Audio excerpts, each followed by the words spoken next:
Hey everyone, Luke Lore here, the Insipid Ghost and host of the Xbox Expansion Pass. And today I wanted to do something a bit different than we normally do here on XEP, and that is tell a very personal story with a video that I've been wanting to make for years. I've been in content creation for a very long time, but Xbox content creation specifically since, roundabouts 2017 or so with the Xbox Drive, and then XEP began in 2019. And since then, it has been on my mind to make this video, but I don't know that I was in the right place mentally, emotionally, or in just a content creator perspective, ready to make it. And so bear with me as I really just want to tell a story and take you on a journey for a bit for how the franchise of Gears of War truly did save my life. It's a very emotional story for me to tell, but it's one where I'm just going to be talking to you as I tell it. But the big crux of it is, before we get too far into it, offering a fair trigger warning. I'm going to be talking about self-harm, about suicide, and about how Gears of War as a franchise kept me from making kind of a major mistake that would have had dire consequences to both myself and to the people around me who loved me and cared about me. So know that going in. And if that's not your jam, please skip this one, move on. I also have links in the description for anyone who is struggling with suicide, depression, anxiety, or any of the things that I might talk about as far as my personal journey in battling those things here. So please make use of those if you need to. And know that going into this is a story of positivity, hope, redemption, and perseverance through different things, and relying on other people to help me in dark times. But that it is a difficult story to tell. So go with me on that journey. Bear with me as I stutter or struggle with it, because I've got my notes here, I've got my script here, but I really just want to talk to you guys and tell you about my journey. So here we are, Gears of War.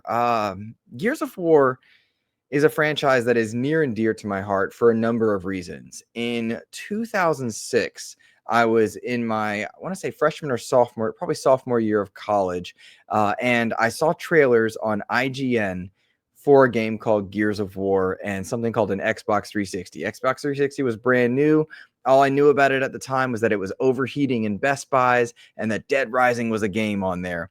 But I saw trailers for Gears of War. Now, the cool part about this was, to see these trailers, I had to download them from what I think would have been IGN at the time, in the dorms onto my laptop. And on my college laptop was where I experienced Doom 3. And I was, I don't know that I dabbled into PC gaming, because in my dorm room, I was an RA, so I had my own room, but I had a GameCube and a PlayStation 2, but I never had an Xbox. And I would play all these games, specific to GameCube and PlayStation, and just had a good old time with it there. And I didn't even really understand what Xbox was. I saw Halo, but I thought it was kind of dumb looking because there was this green guy in armor in the future, but he didn't use lasers, he used bullets. So I never even touched Xbox. It was a strange, odd thing.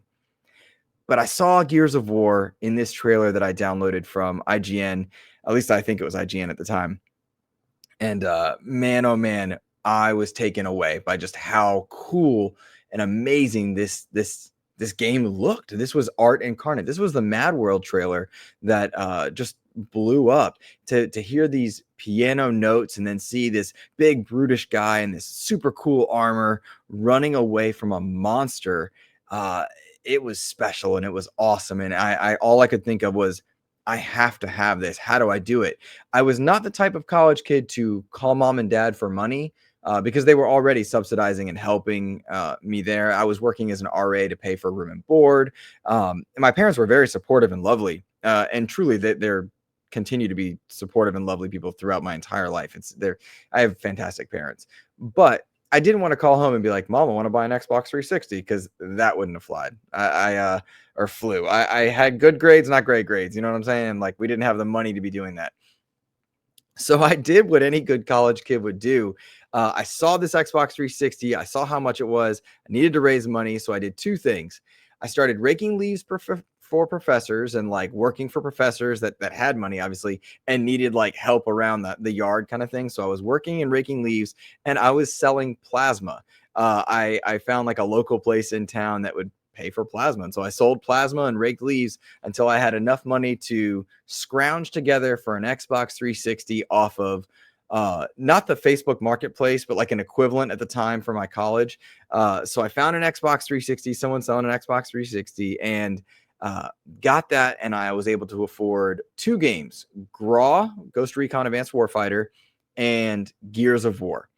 And I got my first headset at the time. I hooked up my Xbox 360. I started playing Gears of War offline, and I was just enamored. This was insanity. I didn't even have an HD TV because this was back when you could toggle 360s from like standard definition to HD, to high definition. And I was playing it in standard definition. It was just wild to me how good this game looked. The sound, the audio design. I just fell in love with Gears of War. The horror vibes of it all, and it was just immaculate and amazing to experience this. This was my first step into HD gaming, right?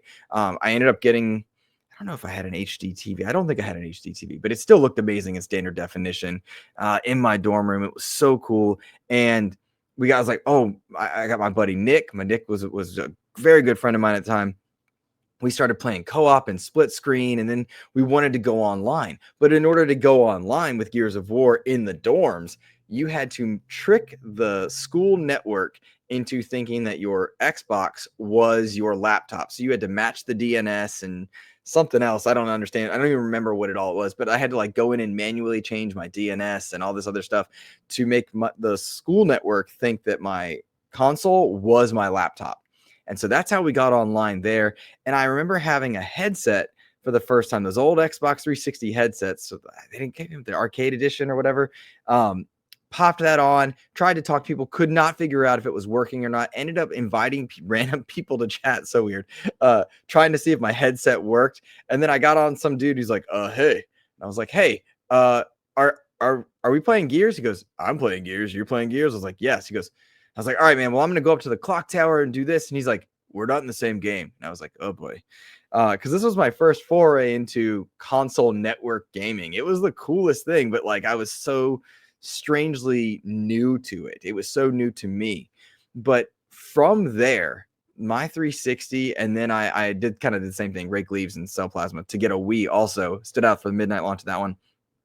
I just realized that entering into adulthood, like in my college years, I truly love video games and I want to play video games. This is what I love doing. And so fell in love with Gears and gaming, and I ended up getting a full-on crew. We would have dorm battles, like yelling and calling out across the dorms about, where are you going to go? Who's doing this? And we had like multiple rooms near each other where we were all online playing Gears in lobbies. This was back when if you were the host, you had an advantage. You had host advantage and shotguns and all that. And I was just diehard Gears of War. I lived and breathed it. I loved it. I thought Marcus and Dom and the story they were telling, that very horror approach of the first Gears was just so cool. And I was just living for it. Whenever we encountered like wall bouncers and online, we would tell them to go play Halo because that's jumping. That's crazy. That's not Gears of War. I loved being a sniper. I'd pick the COG Soldier because it was Carmine, but like the COG Soldier had the helmet on, so I could pretend it was me under the helmet. And I just loved Gridlock and playing Gears nonstop. It was just such a good time. We ended up getting competitive and just having a blast. I bonded with some good friends, my buddy Nick at the time, as I said, and it was just the coolest thing. We didn't even like get into Halo or anything else until much, much later. Which is kind of a neat story because we were so diehard Gears, we couldn't fathom playing any other multiplayer shooter, right? Like we'd left everything else behind. And so the dorm rooms was just us and Gears of War. It was a good old time. It wasn't until, 2010, I had graduated college and Halo Reach was coming out that I tried Halo Reach and fell in love and opened this new doorway into a completely new fandom of what Halo was. And it wasn't like in the early days where I found Gears in 2006, 7, 8, it was like I was only Gears. No way I could play anything else, no matter what it was. It was just Gears. But then when I discovered Halo, it was like, oh, I can love Gears and Halo, and I absolutely did. And as you can see kind of off to the side, for Gears and Halo both, I was all books, comic books. Josh Ortega's comics were amazing. Karen Travis's novels were amazing. It was the coolest thing. And then when I want to say it was Gears of War 2. I had just exited college into 2008, become a professional, got my own apartment. I was teaching middle school at the time, which I still am doing to this day, which is really cool that I'm still doing it to this day because my life derailed pretty sharp. But Gears of War 2 came out, and what was it? Cliffy B had said, bigger, better, more badass. And it really was. I got it. That was the first time I pre-ordered a game, was Gears of War 2. Because if you pre-ordered it, you got a silver Lancer in game. But if you pre-ordered the deluxe edition, like the special one, you got a gold Lancer. And so I was like, yes, gotta have that. And so, like, again, pulled all my very limited funds because I was fresh out of college, teacher, no money whatsoever, but traded in like all my games so I could pre-order the deluxe edition, get that gold Lancer. I want to say it was a steelbook at the time. Got that gold Lancer. We tried to play Gears of War 2 so often, and it was just a mess at launch. Really enjoyed the campaign, seeing the Derek, seeing Ty, seeing Dizzy, and just meeting all these new characters, and then getting to not only meet them in game, but again, I was loving the books and the comic books and seeing what these boomers were and seeing what Ty's story was through the comics and learning so much about it. I was immersed into these characters because I was an avid reader in general, but to have a world that I could play and a world that I could read and kind of live in through novels, but also comic books as well. And then I would queue up, I would download the Gears of War movies, like cutscenes, clips, documentaries, because they did a really cool documentary set for Gears 2 onto my Xbox 360 at the time. I would just live it, watch it, read it, everything. I just loved it. Absolutely the best. And getting to just see that world, but trying to play online was a broken mess until once the server started working. Then suddenly I was in Horde matches. My girlfriend at the time, my buddy Nick, we were in our apartment. We were all playing Horde on 3 different 360s networked together, just having a good time. Just some of the best memories that you could have and living into this world. But simultaneously, I was also battling anxiety and depression, but I didn't know it. Like, I didn't have a name for it. I couldn't figure out why I was struggling in my professional life. I don't think I was a very good teacher my first few years of teaching. I don't think I was a very good boyfriend or fiance to the woman at the time. I don't think I was a good friend. I was lashing out. I was getting angry, and I was becoming a recluse and retreating from what was a very scary real world into those books, into those games, into watching those films. And it all kind of came to a head in 2011. So I went from exiting college in 2008 and playing games and living in these worlds almost as escapism through till 2011 when my life fell apart. Again, the anxiety, depression was getting worse. I was lashing out, but I didn't realize that I was lashing out. I didn't realize that I was struggling and suffering and retreating into video games so much to escape the real world and managing my emotions and feelings. And it really all came to a head in 2011, which is rock bottom, the worst year of my life. I actually had the worst month of my life. In college, I had met a lovely woman who wonderful human being. To this day, I think very highly of her. And we had gotten engaged, but we called off that engagement and separated in 2011. And in that same month of time, we'd separated, ended our romantic relationship, but I also found out I was losing my job, which really sucked. They were closing the school down. The school wasn't performing well, but I was also not performing well. I wasn't working hard like I should. I was lazy. I wasn't doing the work needed to help students, and I simply wasn't good. I wasn't a good man across several facets of my life, and I didn't like how I treated people. In that same month of losing my job and losing my fiance, something rather horrific happened. My college roommate and high school best friend had apparently been living a lie and telling people that he was going to school and such, and he did not. And he ended up murdering his father when his father came to pick him up to take him to a new job, which didn't exist. And so within the span of a month, my job, my fiance, and my high school best friend, college roommate, had murdered somebody. I lost it. I fell off of a deep end and didn't truly know how to recover. I didn't know what would happen. And so I lived out of my car for a very short amount of time. but I had very little. Like my car was a Scion TC packed to the brim with what little possessions I had, and I ended up moving back home with my parents.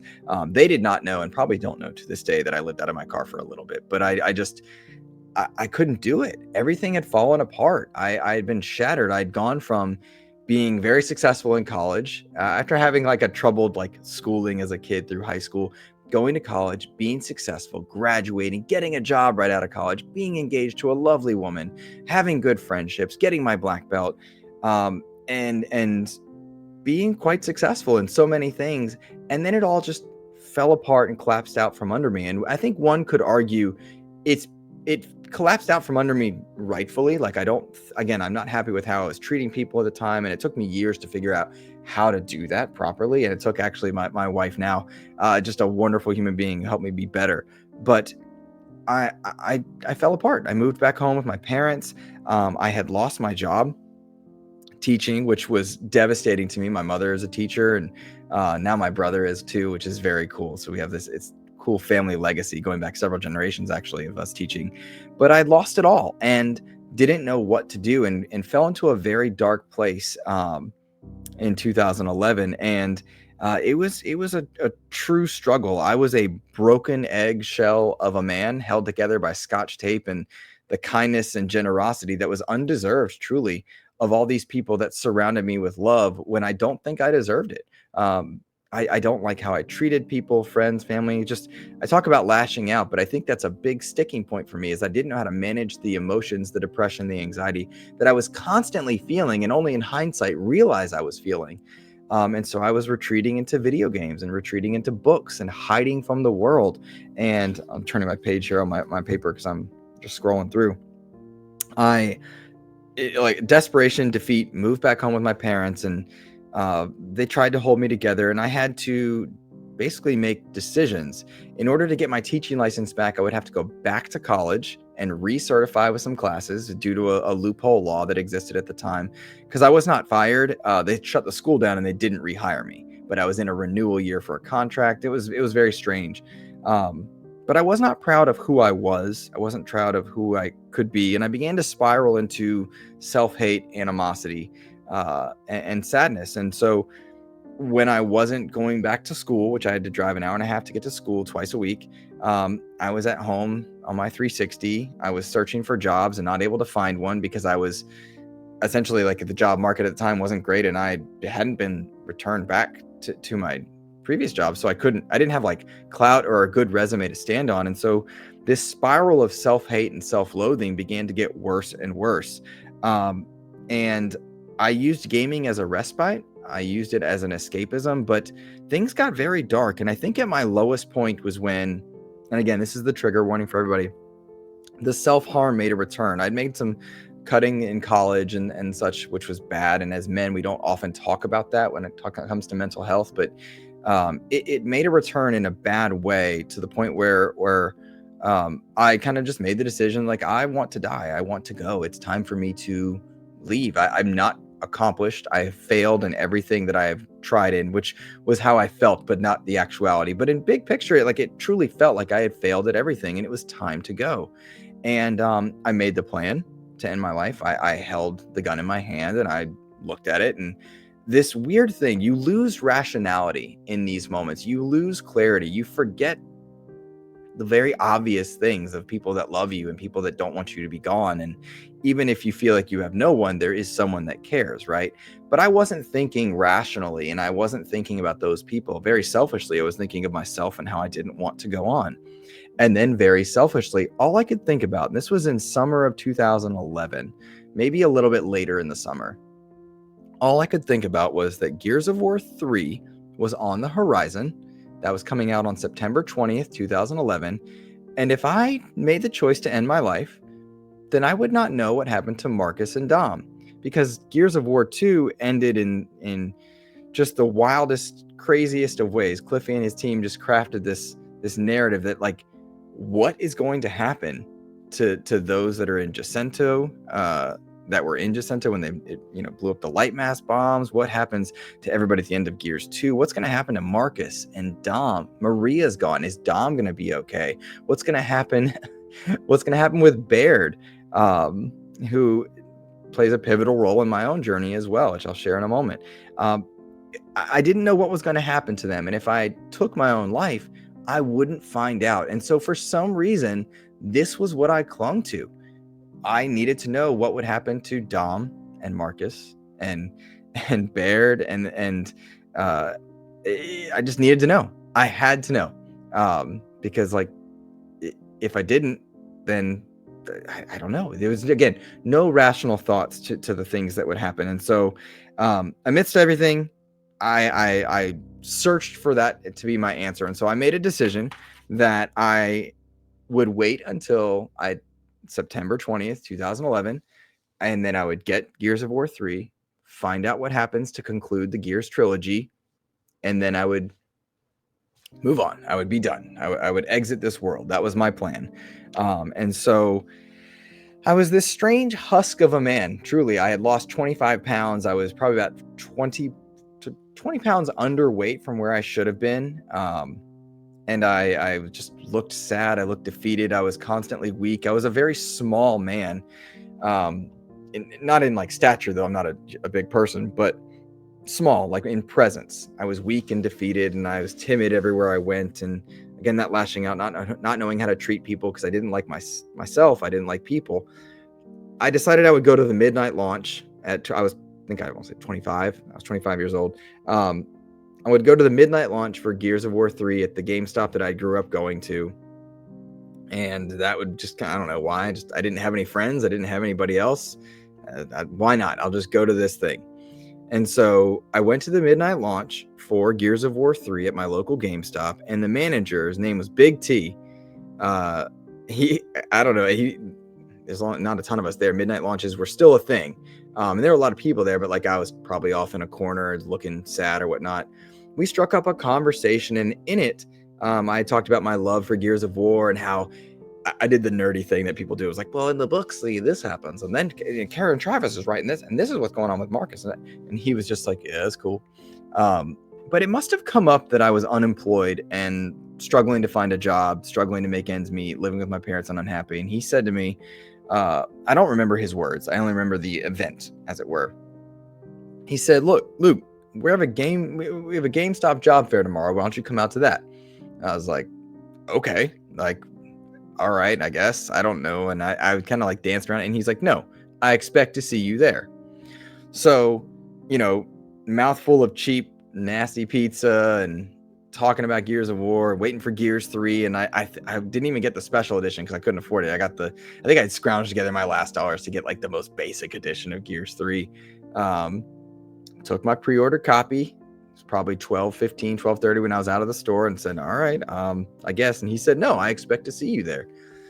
So the next day, well, no, I went home, played Gears for maybe 30 minutes, and I was tired and confused and upset. And so I didn't really play much of Gears 3 that night. The next day when it was time for the job fair, I remember I put on a shirt and tie because that's what I thought you do. And then I looked in the mirror, I was like, too fancy. So I put on khakis and a pressed shirt and showed up to a GameStop job fair at a mall next to a whole bunch of people wearing cargo shorts and t-shirts and stuff. And I stood out like a sore thumb. It was like a pastel colored shirt too. So like, it was that much weirder. I looked so out of place, and went, interviewed. And during the interview, I remember Big T was sitting there with a bunch of other people, and I really just needed a win.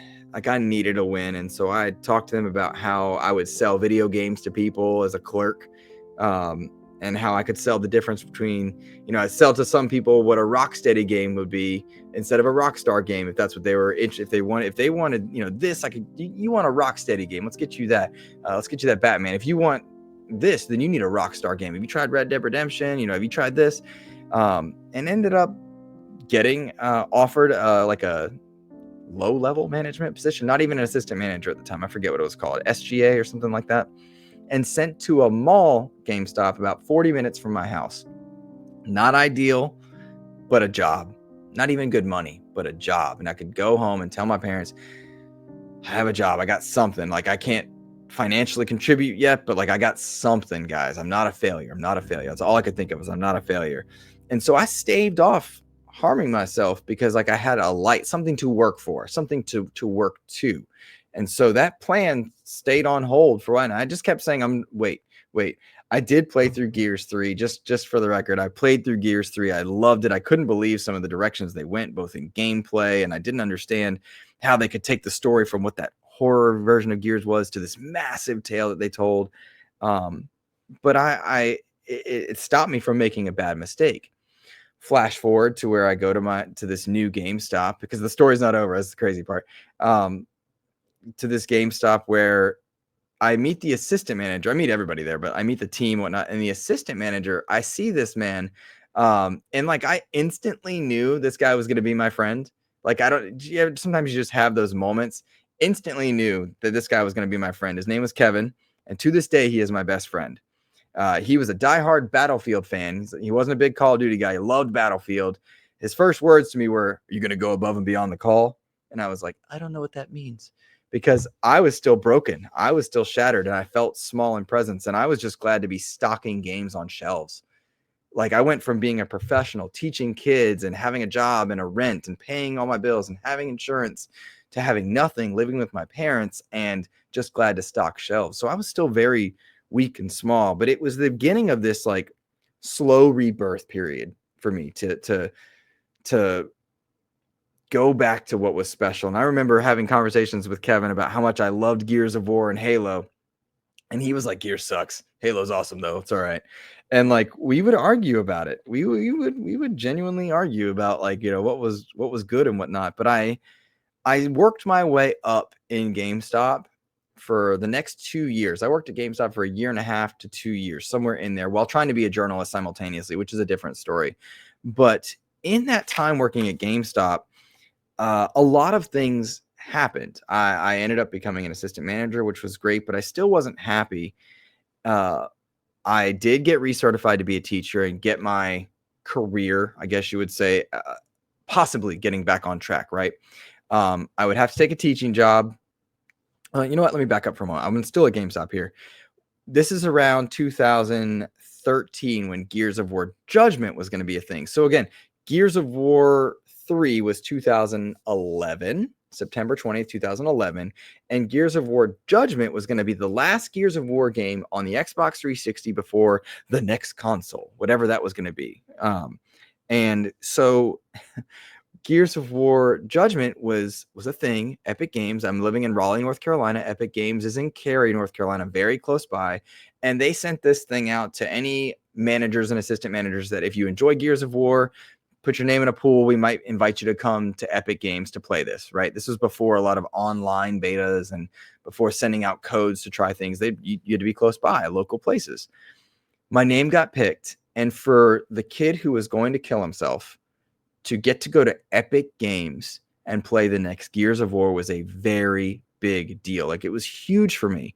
I still wasn't good at being a good man or a good person. I still wasn't happy. I still wasn't successful in my own mind. But to go from 1.5 years from where I had a gun and planned and was harming myself and ready to make a very bad choice that would hurt a lot of people around me, to suddenly like, I'm working again and I'm trying to make this journalism thing work. And then I have a chance to go to Epic Games to see the next Gears of War. This is huge.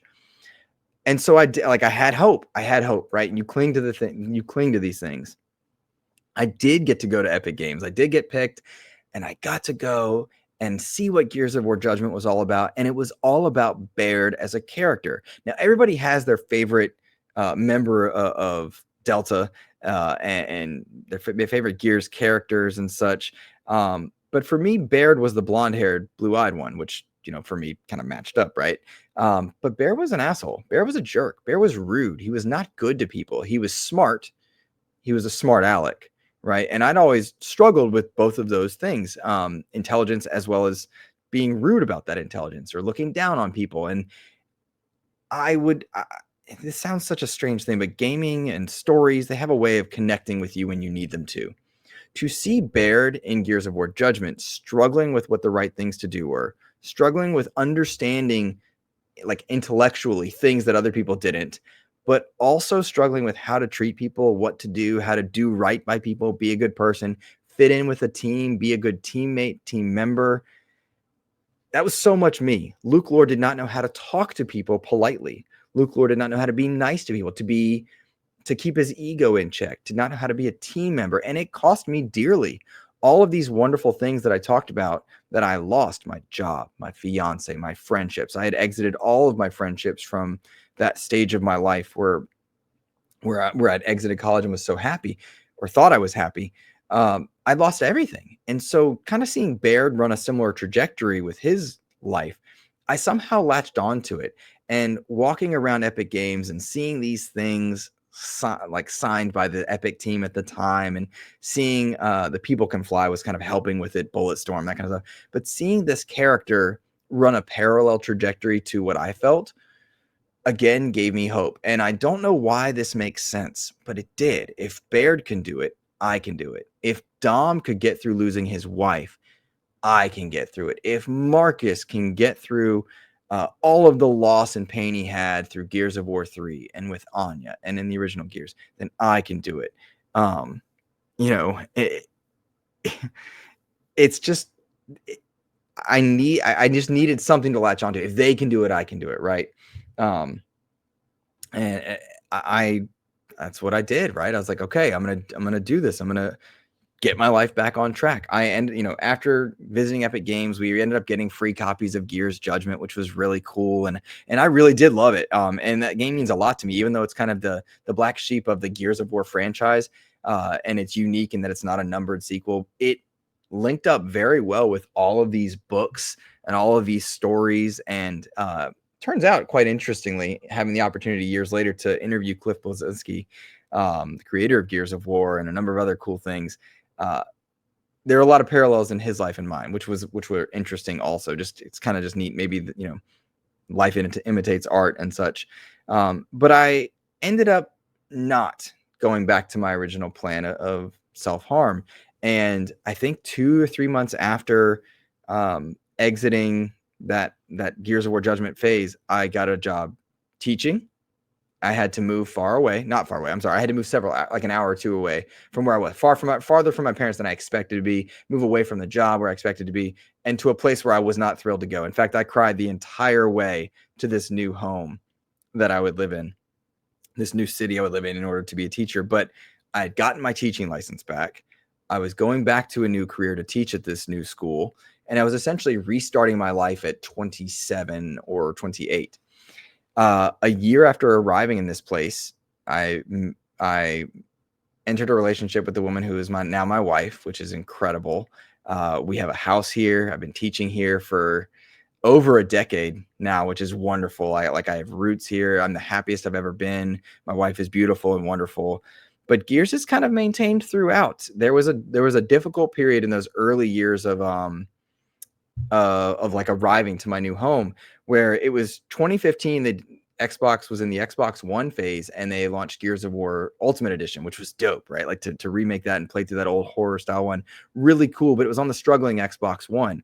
But Gears of War 4 was on the horizon, even cooler. And we didn't have a lot of money, but I got that Gears of War 4 controller. I was so stoked in general just to see like what Gears of War was becoming, what it was going to be. And I was just into it, excited for it. But money was tight in the Lore household. We were struggling to make ends meet because teachers don't get paid a lot of money. My wife was a very hard worker, but we had student loans. We weren't yet married. We had a lot of things going on. And I had this wonderful Gears collection of NECA figures that I've been collecting, books and comic books, which the books and comics I was able to keep some. I had to rebuy some other stuff, but I had all these amazing NECA figures and statues for Gears. And I had to sell that collection in 2017. I believe I parted ways with it. So after Gears Ultimate and Gears 4, but prior to Gears 5, and I had to sell like almost that whole Gears collection, which sucks because I had really worked hard on it. And I felt like I was selling away a piece of who I was because Gears of War was so special to me and is so special to me. But it had to go. You got to pay your rent, you got to pay your bills. And so we did. Eventually my wife and I truly did land on stable footing financially. And, I was able to, like you see this Gears of War 5 Xbox One X, I was able to get that, which is fantastic. And obviously since then, prior to Gears 5 coming out, I was a member of the Xbox Drive, a podcast with Sean Capri over at Carpool Gaming. And we were sent by Xbox Canada. Well, I'm not Canadian, he is. And so Xbox Canada sent us, because we were the podcast hosts, to E3 of all places, where I got to see a whole bunch of stuff. It was my first experience with Xbox FanFest. I got to meet the Iron Lords, and really open my world again to the fact that I was not alone. Again, I'd felt alone for so long, not fitting in, having angst and frustration and sadness, and just retreating into gaming. Well, here I am, 8 years removed from nearly taking my own life, and I got to meet the cast of Gears of War 5, which was crazy cool. I got to meet the developers of Gears 5. We played Gears 5 on the Xbox Elite controller, which at the time was brand new. That was crazy amazing. And it was this weird moment of reflection for me at E3 2019. Wait a minute, there's an entire realm of people talking about video games, friends with one another from across states, friends with one another from across cameras, and linked up and building bonds with one another. And there's an entire world of content creation where you can artistically express yourself and do so talking about video games. I was hooked and I was in. And when Sean and I parted ways, we just wanted to make different types of art. It had never been lost on me that Gears of War was special to me. And, you know, the Xbox Series SX came out and they had these cool FPS boosts and improvements to the old Gears games. I replayed through the trilogy, the quadrilogy, I suppose, if you count Judgment, the first 4 games, and then played through Gears 4 and then Gears 5 itself. And I just was living back to these memories and times of life where it's like, I have been with Delta Team and Marcus and Dom and then JD and Cole, and just seeing these characters journey through sadness and loss. And I can't help but reflect on where I am now and how Gears of War, if I had not somehow kindled a bond with these fictional characters, I would have made a very poor choice and not found out what happened to these characters. I would have missed out on meeting and marrying my wife, whom I love dearly. I would have missed out on my friendship with Kevin, my friendship with all these other content creators, playing Gears of War with my buddies now, having a community at XEP where we talk about and celebrate games nonstop, but we also discuss trauma and how games can get us through these things. It's not lost on me how special these things are. I mean, in the early, like when Kevin and I were roommates, there was a phase. This was actually, I think it was the month I visited Epic Games of all places, where I couldn't afford rent, and he never said anything. He paid for it. He didn't even ask me about it. He's, it's cool, I got it. Never again did he bother me about it. Let me back that up. He never bothered me about it then. He reminds me about it now these days. But it's never lost on me that fictional characters and stories and journeys can have real world impact. And I've talked a lot about Gears because Gears did save my life. It really did. And I'm so grateful to the people that have worked on that franchise, still work on that franchise, the people that have had impact on those characters, the writing of whether it's Karen Travis consulting or writing the novels, or Josh Ortega with the comics, or any of the other people involved. I've been privileged to, in the wake of XEP success, I've interviewed Cliff Bleszinski twice to get to meet the man and interview the man who created the series, which truly did save my life. And I tried not to tell him word for word that's what he did, but he and the entire people, that anybody that had their hands on it, did stop me from making a poor choice without even realizing it. And it goes to show how special art can be to anybody, and we don't often know the impact of it. And so last summer, when Gears of War E-Day was showcased, I was sitting in a theater for Xbox FanFest with media because of XEP's. We were privileged to be there at the time, sitting next to my buddy Ainsley Bowden, sitting across looking at other content creators, the Iron Lords, Mr. Boomstick XL, and so many other people kind of adjacent to Gears of War, Colt Eastwood and such.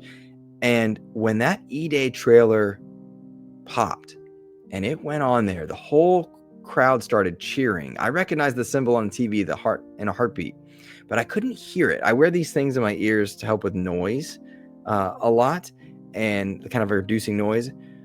But I knew this was special, and I pulled these out and I listened, and I heard during that E-Day trailer this, I don't know if it was a guitar riff because I don't know instruments well, but like I heard Mad World, Gary Jules' Mad World, which is what entered me into this world of Xbox 15, 20, back in 2006. I heard the riff and the echoes of that song.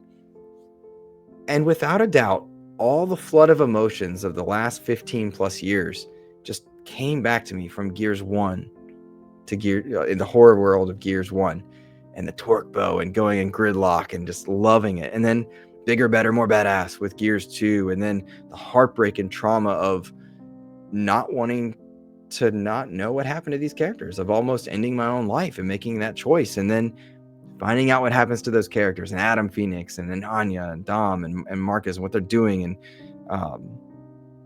And like, you know, with the Coltrane there, and like Coltrane, for anyone that doesn't know in the stories, Coltrane writes letters to his mom. His mom has passed away, but he could never get over that grief, that pain.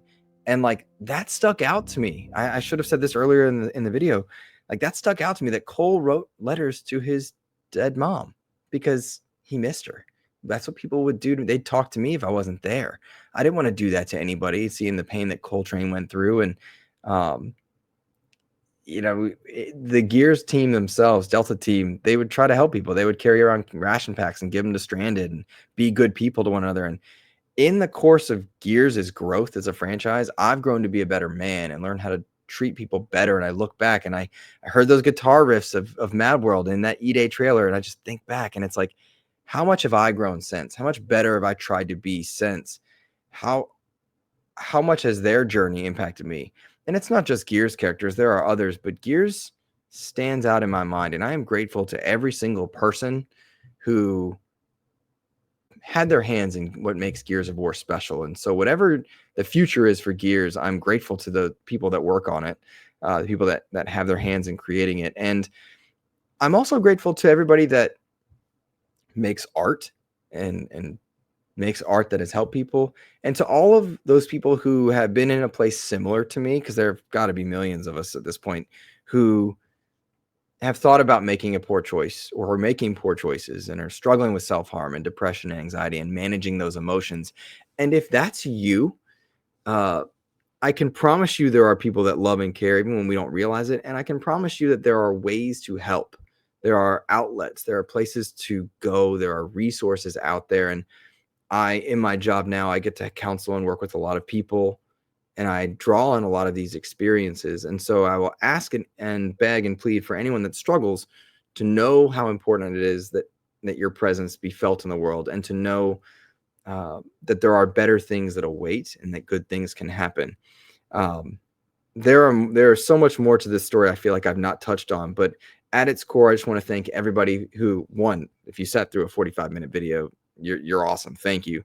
If you've ever listened to XEP or enjoyed it, thank you, because truly you are an outlet for me to find joy when I'm struggling, even to this day, because I still struggle with depression, anxiety, anger, angst, self-harm. All of that is always something that those are demons that will follow me always, but I'm constantly pushing them back. And I'm grateful to all of you who battle your own demons and keep battling and keep fighting. So yeah, that's what I will end the video on that. Thank you to everybody for your thoughts, time, support. If this helped you, fantastic. If it can help more people, fantastic. I hope that being vulnerable in this way allows some of you to tell your story. Please do tell your story. And please know that your story matters. All right. That is going to be it for me. Have a fantastic rest of your day. Take care. Just a little time out. Scratch. Stand up. Fall down. Stand up. Yeah, that's right. Fall down. To the left. You're doing good, baby. To the right. To the left. To the right. Stand up. Fall